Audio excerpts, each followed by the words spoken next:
Hi guys, welcome back to the channel. Today we're out by the Paradisiac Beach Club. This is located in Richmond in St. Anne.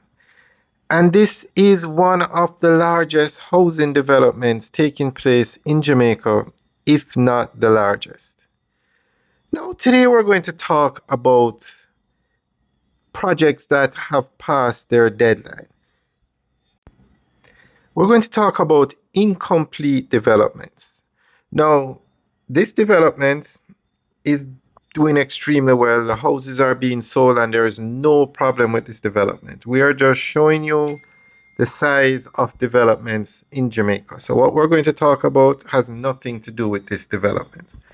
But over 157 developments in Jamaica have basically gone beyond their completion date. Now, a lot of people think that when you build a housing development, a massive development, or any development, you start and then you collect money from deposits and then you finish the development. But that's not how it works in Jamaica. That's not how it's supposed to work. And again, what we're talking about has nothing to do with this development. When you buy a house, the money, let's say a developer is building a 100 apartment unit development with a 100 apartments. The developer, when he gets a deposit, is to put that money in a trust account. He's not to use that money to build the apartment or to do the development. It's to go into a trust account.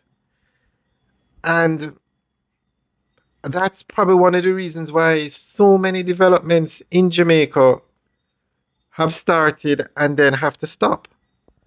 Because you're not supposed to use deposits or money paid down to build the apartments.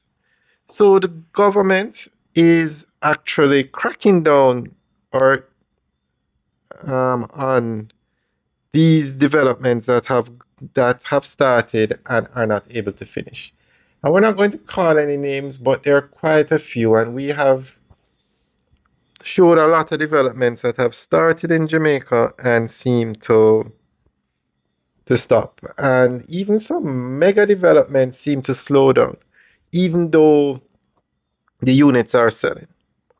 So we're going to go through an article that gives an update on these incomplete developments. More than 157 real estate developments across Jamaica have exceeded their expected completion dates and remain unfinished, according to the Public Register of the Real Estate Board of Jamaica. The situation highlights persistent challenges within the sector and has left many homebuyers still waiting on properties they have already paid for or committed to. Acting CEO of the Real Estate Board of Jamaica stressed that the board is working to ensure developers comply with regulations and that buyers are protected.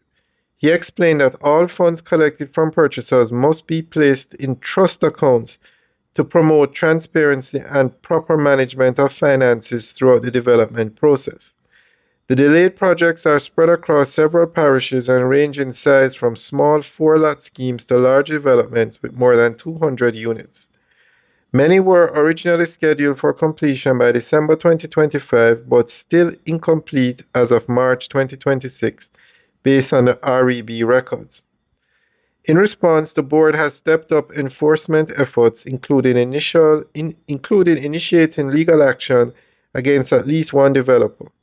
These actions form part of a broader push to identify and penalize developers who fail to meet their obligations under the law. The CEO also made it clear that developers who are not compliant should not advertise projects or accept deposits. He emphasized that proper record registration must be maintained before engaging in any development activity, as the REB continues its efforts to bring greater accountability and confidence to Jamaica's real estate sector. Alright guys, that's the end of the update. So this sheds a lot of light on a lot of developments because so many times you see where the units are selling and the developments move so slow that sometimes you have to wonder what's going on. But based on this article or this update, it sheds more light on it. So, guys, let us know what you think. Leave your comments in the section below. All right, guys, have a good day.